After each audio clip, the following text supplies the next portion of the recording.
이번에는 스왑 기능에 대해서 설명을 드리겠습니다. 이 스왑 기능은 예제 파일 3개를 가지고 설명을 드릴 건데요. 처음에는 섹션 단면 1개에 가이드 1개일 때, 두 번째는 섹션 1개에 가이드가 2개일 때를 먼저 설명을 드릴 건데요. 가이드가 1개이냐 2개이냐에 따라서 이 스왑 같은 경우에는 세부적인 옵션들이 달라져요. 그렇기 때문에 생각보다 이 기능 자체가 좀 복잡하고 어려운 감이 있지만 이 스왑을 알게 되면은 이렇게 무수히 활용할 수 있는 기능이라고 보시면 됩니다. 그리고 세 번째는 섹션 여러 개의 가이드 하나일 때의 예제를 가지고 설명을 드리겠습니다. 지금 섹션이 3개이지만 실질적으로는 섹션이 뭐 10개도 되고 100개도 가능해요. 그렇기 때문에 중요한 것은 가이드가 3개까지만 된다는 거죠. 가이드는 이렇게 3개까지만 가능하고요. 단면은 하나 이상이면 무조건 가능하다라고 보시면 되겠습니다. 그럼 NX를 띄워서 설명을 드리겠습니다. 스왑 언더바 1이라는 예제 파일을 오픈을 하시고요. 서피스 툴바에서 스왑이라는 명령어를 실행을 해주세요. 실행을 하시고 리셋 버튼을 누르시면은 모두가 이렇게 또 동일한 환경에서 시작을 하게 되겠습니다. 첫 번째 단계인 섹션이 단면이 되고요. 가이드가 말 그대로 가이드가 됩니다. 가이드는 여기 보시면 갈로 치고 맥시멈 3개까지가 가능하다라고 이렇게 명시가 되어 있죠. 3개를 넘겨서는 안 돼요. 하나 아니면 2개 아니면 3개일 때까지만 됩니다. 섹션에서 이 파란색 단면을 선택을 이렇게 하시고요.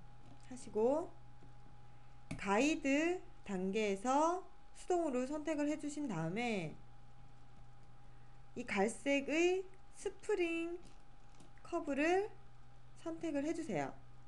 뭔가 생성이 됐죠. 생성이 됐으니까 그냥 다른 옵션들 다 건들지 마시고요. OK 하고 명령어를 빠져나와 볼게요. 그러신 후에 프론트 방향에다 놓고 확인을 하시면 어때요? 이건 아니잖아요. 그쵸? 이 단면이 스프링을 쫓아가면서 지금 이렇게 원하지도 않는 방향으로 막 가요. 이 이유는 스왑 옵션에서 가이드가 하나일 경우에 잘 보시면 섹션 옵션 중에서 오리엔테이션 메소드가 있어요. 이 오리엔트 메소드가 방향성을 결정하는 거거든요. 단면이 가이드를 쫓아가면서 어떠한 방향대로 쫓아갈 것이냐라는 건데 디폴트가 지금 픽스드로 되어 있어요. 이 픽스드라는 거는 가이드를 쫓아서 이 단면이 가이드의 노멀한 방향으로 가기 때문에 지금 원하지도 않게 이러한 형상이 나옵니다. 그렇다라고 하면 이렇게 수직한 방향으로만 가고 싶다라고 하시면은 이 오리엔테이션에서 옵션을 바꿔주셔야 돼요. 그 옵션이 벡터 디렉션이라는 겁니다.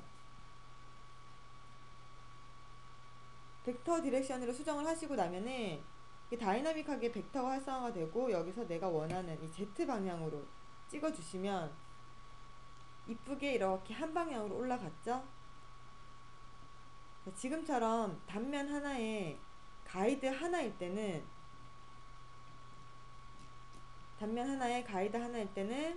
이렇게 방향성을 줄 수 있는 오리엔테이션 옵션을 수정을 한다라는 것이 중요한 예제입니다. 자, 여기까지 하고요. 두 번째 예제를 오픈을 하겠습니다. 스왑 언더바 2라는 파일을 오픈을 하시고요. 스왑 명령어를 실행하겠습니다. 파란색이 섹션이 되고요. 노란색이 가이드가 돼요. 그러면 섹션 하나에 가이드 2개가 되죠. 자, 이럴 때에는 어떤 형상이 되는지 한번 볼게요. 섹션 하나에 가이드를 선택을 해 주시고 가이드 1, 자, 가이드가 하나여도 상관이 없잖아요. 자, 여기까지만 한다라고 볼게요. 그렇게 오케이 하고 넘어가시면 이 단면이 하나의 가이드만 쫓아서 가는 형상이 이렇게 나온 거예요. 이 단면을 유지를 하게 되잖아요. 그쵸? 그대로 이 단면이 이렇게 가요. 끝까지. 이게 섹션 단면 하나의 가이드 하나일 때입니다. 하나일 때. 자, 우리는 근데 지금 제가 단면 단면 하나의 가이드 두 개까지 선택을 한다고 했잖아요. 그러면 가이드 부분에서 리스트를 펼치고요. add new set을 한번 해볼게요. add new set을 딱 실행을 하면 가이드 2번을 선택하실 수가 있겠죠. 2번 두 번째 가이드 딱 선택하시면 면이 만들어져요. 자, 보시면 이런 면이 두 개의 가이드를 쫓아가면서 이러한 단면으로 형상이 바뀌는 겁니다. 그래서 이 마지막 부분에는 우리가 정의 내린 단면이 없잖아요. 그렇기 때문에 이 단면은 우리가 옵션으로 또 컨트롤 할 수가 있는 거죠. 이 두 번째 예제에서는 단면 하나의 가이드 두 개일 때 옵션을 보시면 이번에는 그 오리엔트 메소드가 없어졌죠. 처음에 보셨던 거. 이게 가이드가 두 개이기 때문에 그런 거예요. 자, 가이드가 두 개일 때는 우리가 보통 스케일 메소드를 보시게 되는데요. 이 스케일 메소드가 어떤 개념이냐면 지금은 유니폼이에요. 여기에서 레터럴이라는 옵션으로 이렇게 딱 바꾸게 되면은 달라지죠. 이 끝부분 단면이 어떻게 되나요? 보세요. 유니폼 레터럴 해보시면 이 레터럴이라는 거는 이 단면 자체가 거리가 멀어질수록 해서 이렇게 단면 자체가 이렇게 공률에 따라서 커지는 게 아니라 얘의 속성 그대로 유지하면서 그냥 가는 거예요. 하지만 나는 이 단면이 가이드에 따라서 가이드가 좁아지거나 늘어나는 거에 따라서 좀 따라가서 그러니까 유니폼, 그러니까 늘어났다 줄어들었다 하고 싶으면 이 유니폼이라는 옵션을 사용하시면 됩니다. 네, 그리고 오케이 하시면은 이렇게 단면이 가이드를 쫓아가는 스웹으로 만들어져요. 여기서 제가 질문을 하나 드리면은요, 이런 예제를 가지고 스웹 앞에서 배웠던 이 기능들을 사용할 수 있을까요? 이 기능으로는 사용 못합니다. 절대. 우선 룰드나 스루커브는요, 교차되는 단면들이 있기 때문에 얘랑 교차되기 때문에 당연히 못 써요. 그럼 제일 가능성 있는 게 스루커브 메쉬인데요. 스루커브 메쉬 같은 경우에는 무조건 이렇게 닫혀 있어야 된다는 거죠. 그물 형상으로. 여기에서 커브가 존재한다라고 하면, 단면 커브가 존재하면은 스루커브 메쉬예요. 그리고 스왑도 가능합니다. 이거는 왜냐? 단면 두 개에 가이드 두 개잖아요. 스왑 조건이 맞아 떨어집니다. 하지만 이 예제는 어때요? 끝부분에서 단면이 없죠. 단면이 없기 때문에 우리는 스왑으로 할 수밖에 없다라는 겁니다. 그래서 이 예제에서 보시게 되면은 이 끝에 관련된 단면을 우리가 옵션으로 컨트롤 할 수 있다라는 거죠. 이 단면이 가이드를 쫓아가면서 면을 어떻게 바뀌는지가 가장 중요한 예제가 되겠습니다. 마지막으로 세 번째 예제 파일을 오픈을 해주시고요. 스왑 언더바 3이고요. 다시 스왑 기능을 실행하겠습니다. 이번에는 단면이 3개예요. 단면이 3개가 이제 모두 닫혀있는 단면이기 때문에 이제 다 아시죠? 이렇게 되면은 솔리드 바디가 생성이 된다는 겁니다. 디폴트로는. 자, 단면을 보시면은 이렇게 노란색으로 표시되어 있는 게 있어요. 자, 이 부분에서 선택을 하라는 얘기거든요. 그래야지만 나중에 시작점이 동일하게 됩니다. 우리가 이렇게 시작점을 이렇게 쫓아가야지 이쁘게 만들어져요. 제대로 만들어지기 때문에 항상 이 예제에서는 노란색 커브를 잘 선택을 해주시기 바랍니다. 섹션 커브에서 리스트를 펼치시고요. 첫 번째 단면 선택해 보겠습니다. 자, 하사표가 여기서부터 시작이 됐죠?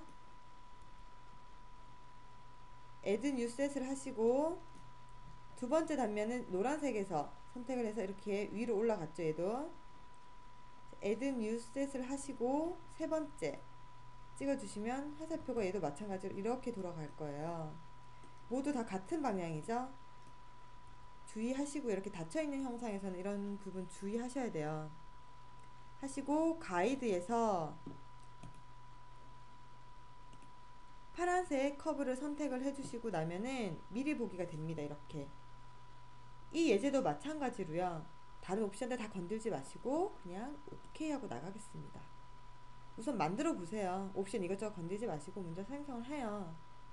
근데 생성을 하는데 뭔가 만들어지기는 만들어졌는데 앞에서 보나 옆에서 보나 어때요? 좀 이런 부분들이 매끄럽지가 않죠. 자, 그러면 이때 우리가 생성된 스웹을 더블 클릭해서 에디트 편집으로 들어갑니다. 그리고 나서 제가 옵션을 좀 수정을 한번 해볼게요. 자, 우선 지금 단면과 단면 사이에 모서리들이 엄청 많잖아요. 이런 부분들 깜장색 모서리들이 엄청 많죠. 이거는 제가 어떤 옵션이라고 했냐면 세팅에 보시면 프리저버 쉐입이라고 있어요. 단면에 교차 포인트를 무조건 다 모서리를 만들어 주는 거죠. 켜고 껐을 때 어때요? 차이가 나죠? 이런 예제 같은 경우가 프리저버 쉐입을 꺼야지만 확실히 면이 매끄러워 보입니다. 이런 예제가 단면들이 모두 다를 때 형상이. 그러니까 이 예제는 제가 프리저버 쉐입을 끄겠습니다. 끄고 나서 다시 보게 되면은 그래도 이 부분이 이상해요. 이 부분은 프리저버 쉐입이라는 옵션이랑은 상관이 없고요. 이 부분은 인터폴레이션이라는 이 옵션이랑 연관성이 있어요. 보시면은 단면에서부터 단면을 기준으로 약간 리니어 구간을 만들죠. 그러니까 단면에서 리니어 구간을 만드는 것보다 큐빅으로 부드럽게 이어지게 만들어주는 게 훨씬 좋습니다. 이렇게 부드럽게 이어주니까 훨씬 좋죠. 그래서 이 인터폴레이션에서 옵션을 큐빅으로 바꿔주시고요. 나면은 훨씬 이쁘죠. 그리고 하나 더 파라미터보다는 아크 랭스로 해주시게 되면은 단면들이 하나하나의 스프라인으로 인식을 하면서 균일하게 면이 만들어져요. 그렇기 때문에 큐빅으로 바꾸고 아크 랭스 프리저버 쉐입에 꺼주시게 되면은 처음에 보셨던 그 스웹 형상보다 훨씬 부드럽고 이쁜 면이 나오는 거죠. 솔리드 바디가 생성이 됐는데 나는 슈트 바디로 생성을 하겠다 라고 하시면 이 세팅 부분에서요 바디 타입을 시트로 바꿔주시면은 우리가 원하는 시트 바디로 변경이 되겠습니다. 자, 이렇게 해서 스웹까지 제가 설명을 다 드렸고요. 마지막으로 지금까지 설명드린 이 서피스 4개의 기능에서 중요한 포인트만 짚어드리고 마무리를 하겠습니다. 자, 단면의 조건에 따라서 우리가 이 4가지 기능을 어떤 기능을 써야지만 면이 만들어지는 어떤 기능을 써야지만 면이 만들어지는지에 대해서는 꼭 기억을 하고 넘어가셔야 돼요. 그러니까 처음 지금 이 강의를 들으시는 분들께서 한 번 들으시면 어려우실 거예요. 그렇기 때문에 여러 번 반복해서 학습을 하시고 예제도 여러 번 따라 하시면은 이 부분은 이해를 하실 거라고 생각을 합니다. 두 번째는 단면 조건에 따라서 시트 바디 또는 솔리드 바디가 생성되는 예제를 많이 보셨죠? 이러한 부분 이제 옵션에서 컨트롤할 수 있기 때문에 시트 바디로도 생성이 가능하다라는 거고, 단면 자체가 클로즈 되었을 경우에는 무조건 솔리드 바디가 디폴트라는 거 기억을 해주시기 바랍니다. 세 번째로는 단면 선택할 때 방향성이 중요하므로 동일한 방향 되도록 꼭 선택을 하셔야 돼요. 이 얘기는 우리 단면 선택할 때 화살표가 처음에 이렇게 활성화되잖아요. 이게 같은 방향으로 가야지만 면이 안 꼬인다라는 거죠. 네 번째로는 룰드가 스루 커브에 어떻게 보면 포함이 돼요. 제가 구분을 지어서 설명드렸지만 스루 커브에서도 단면 두 개가 선택이 되어서 면이 생성이 됩니다. 무조건 1차 방정식으로 계산을 해서 룰드가 생성이 돼요. 그렇기 때문에 실질적으로 룰드 아이콘을 꺼두시고 사용을 하셔도 되고요. 우리가 요번에 학습하신 대로 따로따로 기능을 사용해도 무관합니다. 이 부분은 짚고만 넘어갈게요. 그래서 룰드가 스루 커브 기능에서도 가능하다라는 겁니다. 마지막으로 단면을 잘못 선택했다라고 해서 모두 이제 피처를 삭제를 하시고 다시 면을 만드시는 분들이 대부분이에요. 이렇게 작업하지 마시고요. 제가 추천드리는 방법은 그 생성된 피처를 더블 클릭해서 들어가면은 에디트 모드로 들어가잖아요. 편집 모드로. 거기에서 단면을 수정하는 방법을 꼭 연습을 해보시기 바랍니다. 그래야지 이후에 이제 복잡한 모델링을 하시게 되더라도요. 파라메터 살리면서 작업을 잘 하실 수가 있다는 겁니다. 자, 여기까지 해서 서피스 기능 중에 중요한 요 네 가지 기능에 대해서 설명을 모두 마쳤습니다. 수고하셨습니다.